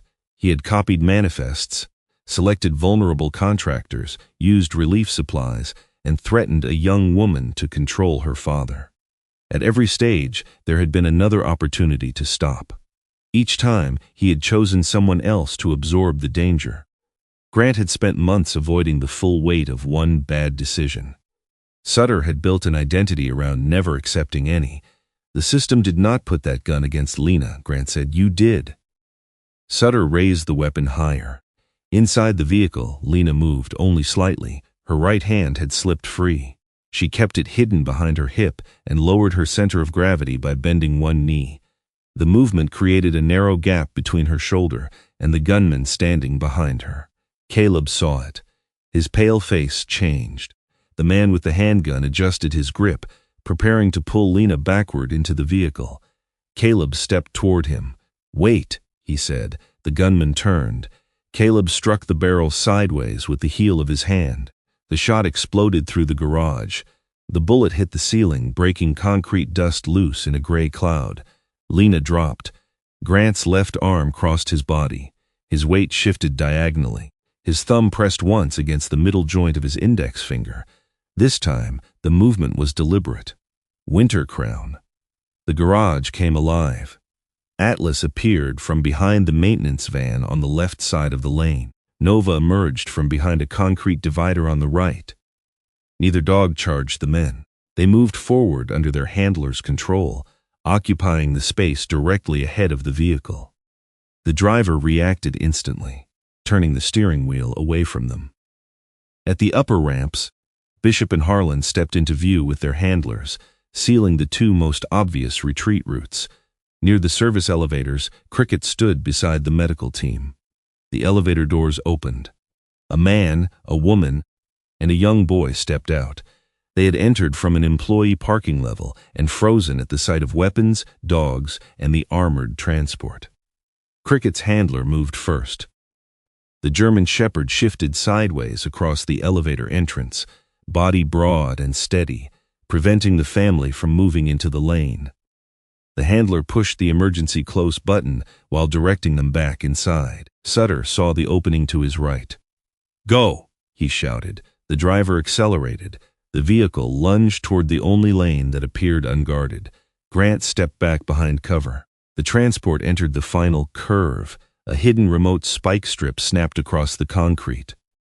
The front tires struck at its speed. Two sharp detonations echoed through the garage. The steering wheel jerked in the driver's hands. The armored vehicle swerved, scraped a concrete barrier, and spun halfway across the lane. Its rear door slammed wide. Cartons tumbled from the cargo compartment. The emergency response team moved. "Police, show your hands." Officers advanced from both sides behind ballistic shields. The driver tried to reverse, but the damaged front axle dragged against the pavement. The passenger opened his door and raised a pistol. Nova's handler gave a warning command. The dog surged one controlled step forward, barking with enough force to break the man's concentration. He turned toward the sound. That fraction of a second allowed an officer to strike his weapon arm with a shield and force him to the ground. Lena rolled away from the open rear door. Caleb followed with both hands raised. "I'm done," he shouted. "I'm unarmed." The third gunman jumped from the opposite side of the vehicle and ran toward the service elevators. The doors had reopened. The family was still inside. The father had one arm across his wife and the other around the shoulders of their son, who appeared no older than 8. The gunman saw them. He changed direction. Cricket barked. The sound stopped him for half a step, but desperation carried him forward. He reached toward the boy. Atlas crossed the lane. Daniel Price released enough line for the dog to move, but did not give an apprehension command. Atlas did not aim for the man. He placed himself between the child and the reaching hand. The gunman recoiled. At that same instant, the armored vehicle's damaged side door swung outward from its own momentum.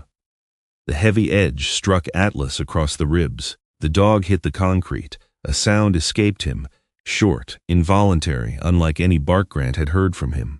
Daniel pulled the line and moved toward Atlas, but the gunman was still standing over them. Cricket's handler advanced from the elevator, using the dog's position to force the man away from the family. Two officers closed from the opposite angle and drove him against the wall. The family disappeared behind the elevator doors. Grant saw Sutter running. He had released Lena during the crash and slipped behind the vehicle while the officers engaged the others. Now he was sprinting toward the north ramp, one hand gripping his pistol. 20 yards, maybe less. Grant had a clear path. For an instant, the entire garage narrowed to Sutter's back. This was the man who had corrupted the airport, threatened Sophie, used Elliot, trapped Maribel, taken Lena, and nearly sent a vehicle into civilians. Grant could catch him. He knew he could. Then Atlas tried to rise. The dog's front legs held for half a second before folding. His breathing came in shallow, uneven pulls. Daniel dropped beside him. "Atlas is down!" Grant looked once toward the north ramp. Sutter was still within reach. Then Grant turned away from him. He ran to Atlas. The boy from the elevator had not fully cleared the area. One of his gloves lay near the lane, and he had stepped forward again as the doors began closing, reaching for it. Grant caught the child around the shoulders and moved him back into the elevator. "Leave it," Grant said. "Stay with your parents." The doors closed. Grant knelt beside Atlas. "Do not move him," Daniel said. "I know." Atlas's amber-brown eyes were open, but his breaths remained short. Grant placed one hand near the dog's shoulder without pressing the injured ribs. "Medical K9 trauma, lower west lane," he called into the radio. "Possible blunt impact to left thorax. Atlas conscious, respiratory distress." The veterinary response team waiting with the medics began moving. Daniel's hands trembled near the harness. Grant looked at him. "Keep the head aligned. Let him breathe." Behind them, officers secured the driver and 2 gunmen. Caleb remained on his knees with his hands raised. Lena reached Grant's position, one wrist still carrying the broken restraint. "Where is Sutter?" "North ramp." She pressed her radio. "Naomi, suspect moving north, armed, dark operations jacket." Naomi's reply came immediately. Visual acquired. At the upper exit, snow drove through the open ramp in thick white sheets. Sutter reached the outer lane and slowed. Harlan stood ahead of him beside his handler, Officer Marcus Bell. The German shepherd held position several yards away, body square, ears forward, barking in measured bursts. Naomi stepped from behind a snow service truck with 2 officers. "Drop the weapon, Warren." Sutter turned, searching for another route. Bishop's team appeared behind him at the lower edge of the ramp. He was inside the formation now, but no dog rushed him, no officer fired. The space simply disappeared, one exit at a time. Sutter raised the pistol halfway. Harlan barked again. The handler held the lead firm, maintaining distance. Naomi kept her weapon trained on Sutter's chest. "You have no path out." For several seconds, Sutter stood beneath the falling snow with the gun suspended between surrender and another decision. Then he looked back toward the garage. Perhaps he expected Grant to be following. Grant was not there. The realization seemed to remove something from him. Sutter lowered the pistol. It struck the snow near his boots. Officers moved in and placed him in restraints. No additional shot was fired. In the lower garage, the veterinary team fitted Atlas with an oxygen mask designed for working dogs. Lena knelt near his head while the veterinarian examined the ribs and listened to his breathing. Grant moved back to give her space. Atlas's eyes followed him. The dog attempted to lift his head. Lena rested one hand beneath his jaw. "Easy." The veterinarian's first assessment found no obvious fracture or penetrating injury, but the dog needed imaging. A pulmonary bruise or internal bleeding could not be ruled out in the garage. Atlas was transferred carefully onto a rigid stretcher. As the team prepared to move him, Caleb spoke from several yards away. "I can give you the storage sites." No one answered him at first. He remained kneeling, guarded by 2 officers. The outside drivers, the shell companies, the account Sutter used. "I have the access logs." Naomi returned from the ramp, snow melting on the shoulders of her coat. "You will provide everything," she said. "I want cooperation considered." "That decision belongs to prosecutors." Caleb nodded. "I know." His gaze shifted toward Lena. "I should have stopped before today." Lena looked at him without sympathy. Yes, there was nothing else to say. By late afternoon, the altered hygiene kits had been secured under hazardous material protocols. The 2 remaining logistics vehicles were intercepted by surveillance teams. Additional arrests began at an off-site depot connected to North Shield's former contractors. No civilians had been killed, no officer had been shot. Lena's wrist required stitches, but she remained on her feet. Atlas was taken to the airport veterinary unit, where imaging showed severe bruising along the left ribs, but no fracture, collapsed lung, or internal hemorrhage. He would need observation, pain management, and several weeks away from full duty. Grant entered the treatment room only after Lena nodded permission. Atlas lay on a padded mat beneath a thermal blanket. The oxygen mask had been removed. His breathing was steadier, though every deep breath caused a small tightening through his side. Grant crouched beyond the edge of the blanket. He did not reach for the dog. Atlas opened his eyes. For a moment, neither moved.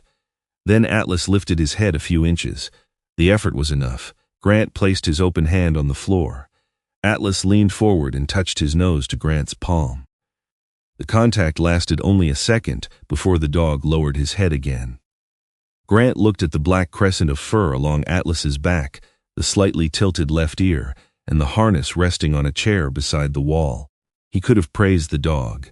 He could have said the mission was complete or called him brave. Those words felt too small. "Everyone came back," Grant said softly. Lena stood on the other side of the room, one hand wrapped in white bandaging. Grant looked at her, the whole team. Outside the treatment room window, snow continued to cover the runway. Inside, no one moved for a long time.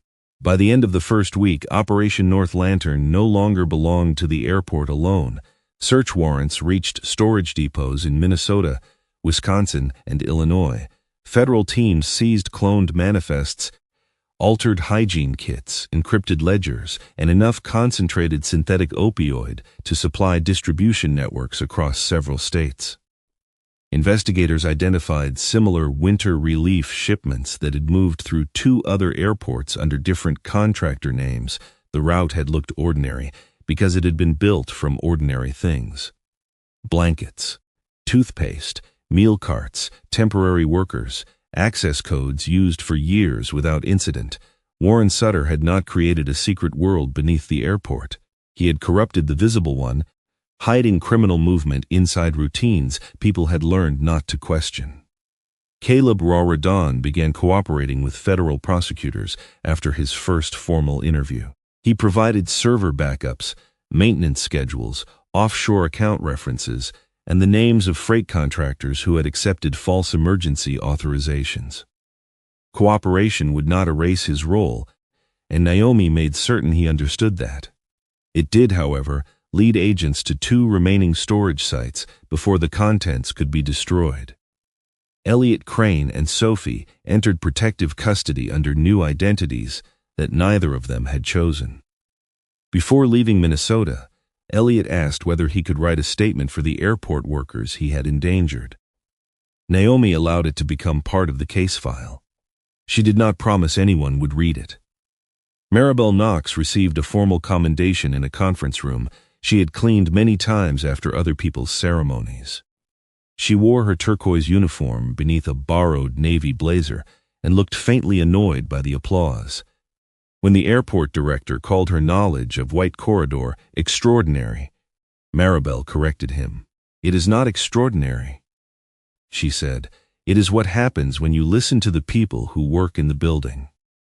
Grant stood at the back of the room and thought that Malcolm would have liked the sentence. That realization irritated him less than it once would have. Atlas remained off duty. The bruising along his ribs healed without complication, but the veterinary team insisted on controlled movement, restricted stares, and several weeks away from operational training. Lena spent most afternoons with him in the K9 rehabilitation unit, working through slow stretches, short indoor walks, and scent games that required concentration without impact. Grant visited only when invited. The first time, Atlas watched him from a padded mat and made no attempt to rise. Lena sat nearby in a gray training shirt, her injured wrist covered by a lighter brace now instead of bandages. "You can come closer," she said. Grant remained near the doorway. "He is resting. He is also staring at you." Atlas's amber-brown eyes had not moved. Grant crossed the room and sat on the floor at a respectful distance. For several minutes, Lena adjusted a therapy strap while Atlas worked a hidden food reward from beneath a folded towel. "He never thought you were his handler," she said. Grant looked at her. "I know. No, you understand it now. That is different." Atlas found the reward and lay still again. Lena rested her forearms on her knees. "He listened to you because you stopped trying to make him listen. Dogs notice pressure long before people admit they are applying it." Grant considered the statement. "Is that your professional assessment?" "It is my assessment of both of you." He almost smiled. Lena nodded toward Atlas. "He trusts that you will pay attention when he changes his mind. That is useful. It is not ownership." "I do not want ownership." "Good." The answer came without ceremony, but it carried more acceptance than any praise she could have offered. 2 days later, Naomi asked Grant to meet her in the same temporary command room where North Lantern had begun. Most of the screens were dark now. Printed maps had been removed. The The room looked smaller without urgency filling it. Naomi placed a thin folder on the table. The Department of Public Safety wants a permanent interagency K-9 coordination program, she said. Airport Police, BCA, DEA liaison, emergency medical response, and behavioral training. Grant opened the folder. The proposal named him operational director. He read the first page twice. You have more qualified K-9 supervisors. They have K-9 experience. You have coordination experience, investigative authority, and a recent demonstration that you are capable of changing your approach when it fails. That is a generous description. It is the accurate one. He closed the folder. Naomi watched him without pressing. 6 months earlier, he would have accepted before she finished speaking. A title would have felt like proof that the warehouse no longer defined him. Now he was less certain what acceptance would prove. I need time, he said. Naomi nodded once. Take it. He expected disappointment. She gave him none. That absence helped him understand what he needed to do before answering. The rehabilitation center outside Duluth sat between a frozen lake and a stand of tall pines bent under new snow. Grant had not seen his father since before the stroke. He had received updates through administrators, short messages from Meredith, and one voicemail from a speech therapist explaining that Malcolm's comprehension remained strong even though language came slowly. Grant saved the voicemail without replying. The drive north took more than 2 hours. Atlas lay in a secured travel space behind the front seats, wearing a simple black collar instead of his tactical harness. Lena had approved the visit after the veterinarian cleared him for a short trip.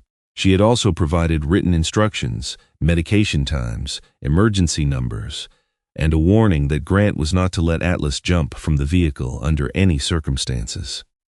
Grant followed every instruction. The lake appeared beyond the trees as a flat white field under a pale winter sky. The rehabilitation center was built of stone and cedar, its wide windows turned toward the water. A nurse led Grant through a quiet common room where residents sat beneath soft lamps, reading or watching snow gather on the terrace. Malcolm Holloway waited beside a window. He was 72 and smaller than Grant remembered. The stroke had taken weight from his shoulders and strength from the right side of his body. His white hair remained neatly cut, and the short white mustache Grant had known since childhood still followed the line of his upper lip. His left eye was clear and sharply attentive. The right side of his face rested slightly lower. A gray cardigan covered a pale blue Henley. A plaid blanket lay across his knees. His left hand held the edge of the chair. Grant stopped several feet away. There had been a time when Malcolm could fill a training yard without raising his voice. Now the quiet around him seemed too large. Atlas entered beside Grant at a slow walk. Malcolm's attention shifted immediately. His eyes moved across the dog's chest, paws, ears, and stance. Atlas paused inside the doorway, scanned the room, then positioned himself where he could see both the hall and the exterior window. Malcolm's fingers tightened around the chair. Win! The sound failed. He tried again. Crown. Grant had expected anger to rise at hearing the word in his father's voice. Instead, he felt tired. Not today, he said. Today, he is just Atlas. Malcolm looked at him. For several seconds, neither man knew how to continue. Grant pulled a chair near the window but left a deliberate space between them. Atlas settled on the floor beside him, careful of his healing ribs. Grant took out his tablet. I brought something to show you. He played selected footage from the airport operation. Not the seizure tables, not Sutter in restraints, not the news coverage that had already turned Winter Crown into something dramatic and imprecise. He showed Atlas leaving Elliott's trail to warn Grant about the sliding service truck. He showed the dog pausing beneath the ventilation grill when the roadway scent had been contaminated. He showed the formation opening around the elevator as cricket, and the medical team protected the trapped family. Then he stopped the video before Atlas was struck. Malcolm looked at the frozen image. Grant spoke without looking at him. He left the suspect to save me. Malcolm's left hand moved slightly on the blanket. Later, Sutter ran. I had a clear path. I could have caught him myself. Grant let the next sentence take its full weight before releasing it. I went back to Atlas. Malcolm lowered his eyes. There was a child too, Grant continued. Atlas put himself between the boy and an armed man. I chose the injured dog and the civilian. Naomi's team caught Sutter. He expected Malcolm to approve. That expectation embarrassed him. Approval had governed too much of his life, even during the years he claimed not to care about it. Grant turned off the tablet. I did not come here for you to tell me I finally learned the lesson. Malcolm's mouth opened, then closed. Grant looked toward the frozen lake. I hated you for making everything a lesson. The words entered the room plainly. No shouting, no careful preparation. I hated the training fields. I hated the whistles at dinner. I hated every time the phone rang and you left before Mom finished saying your name. Malcolm's left hand tightened. You missed her funeral. Pain crossed Malcolm's face, but Grant continued. I know where you were. A child was missing near Bemidji. Your team found him alive. Everyone told me that was supposed to make it easier. It never had. Two truths could stand beside each other without canceling the other. A boy had gone home because Malcolm chose the search. Grant had buried his mother without his father. You came back 3 days later, Grant said. You stood in the kitchen and explained the search pattern. You told me wind direction had delayed the dogs. His voice thinned, not from anger, but from remembering how young he had felt in that kitchen. You never said you were sorry. Malcolm's breathing changed. Grant looked at him now. I waited years for you to choose me without a crisis forcing the decision. A tear formed beneath Malcolm's left eye and moved slowly along the line beside his nose. Grant did not stop it. And when I wanted to join a K-9 unit, you told me I was too impatient to be responsible for another life. Malcolm's lips moved. Wrong. The word emerged broken and rough. Grant shook his head. You were cruel. Malcolm closed his eyes. But you were not entirely wrong. That was the harder admission. My impatience put Owen through a warehouse door before the team was ready. He followed because I was his partner. His leg will never be what it was. Grant rested his hands between his knees. I told myself I was decisive. I told myself hesitation endangered people. Sometimes that was true. Sometimes I was only afraid that if I stopped moving, someone else would see. I did not know what to do. Atlas lifted his head. He did not touch Grant, but his attention settled on him. Grant continued more quietly. I treated results as proof that my decisions were justified. Sutter did the same thing until every person around him became expendable. Malcolm looked frightened by the comparison. I am not saying we are the same. Grant's gaze returned to the lake. I am saying I finally understand how a man builds excuses one choice at a time. Malcolm began moving his left hand across the small wooden table beside his chair. His fingers dragged slowly over the surface. First, he traced a circle. The motion was uneven but recognizable. Then he placed one fingertip in the center. Grant watched without speaking. Malcolm drew the circle again. This time, before closing it, he stopped. He left a narrow opening. His finger moved from the center point through that gap and beyond the outer line. Grant stared at the shape. For most of his life, he had understood Winter Crown as containment, a perimeter, a method of preventing escape. Malcolm had taught it that way because Grant had been young and impatient, interested in where the threat stood. But the point in the center was not always the suspect. Sometimes it was a child, a wounded officer, a handler, a dog. The opening was not a weakness in the formation, it was the purpose. A safe path out. Malcolm's hand trembled against the wood. Bring, he said. The next word required several attempts. Home. Grant looked at his father. Malcolm's face had collapsed under everything language could no longer carry. There would be no complete apology, no careful explanation of all the years between them. Grant realized he did not need to invent one on Malcolm's behalf. He moved his chair closer. Not all the way. Enough. Then he placed his hand over Malcolm's left hand on the table. Atlas rose slowly, crossed the small space, and settled beside both chairs. His shoulder rested against Grant's shin, while his head remained turned toward the open doorway. They sat that way until the winter light began to fade over the lake. Grant did not say he forgave his father. Malcolm did not ask him to. For that afternoon, neither man left. 3 months later, the new Interagency K-9 Coordination Program held its first outdoor training session on a snow-covered field near Minneapolis. Grant had accepted the position, not as proof that the warehouse had been forgotten, not as inheritance from Malcolm. He accepted because the work could be changed.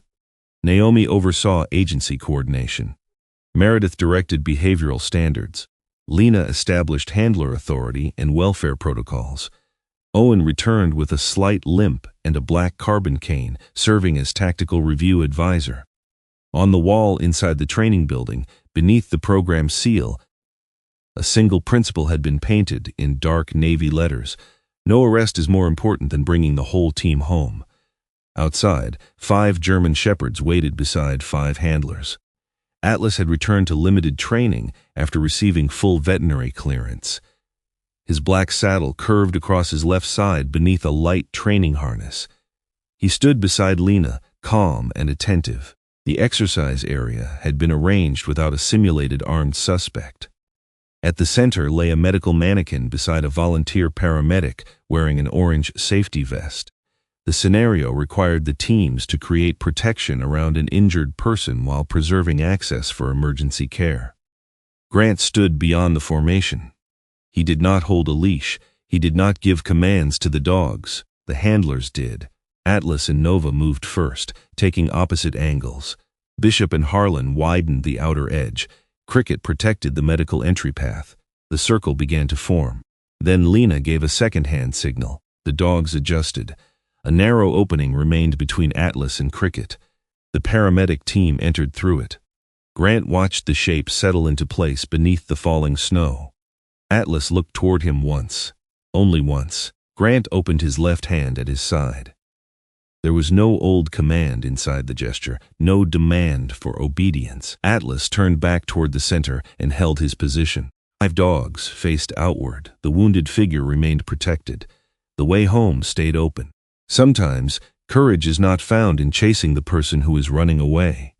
It is found in turning back for the life that cannot save itself. Grant learned that a true leader is not measured only by how many dangers he can stop, but by how many people and loyal companions he brings home safely. In our own lives, we may never face a frozen runway or an armed escape, but we are still given moments when ambition, pride, or anger asks us to keep chasing, while someone beside us simply needs us to stop and care. May we have the wisdom to recognize that moment and the courage to choose what truly matters. Share in the comments what this story meant to you, and subscribe to the channel for more stories about loyalty, courage, and the choices that bring us home.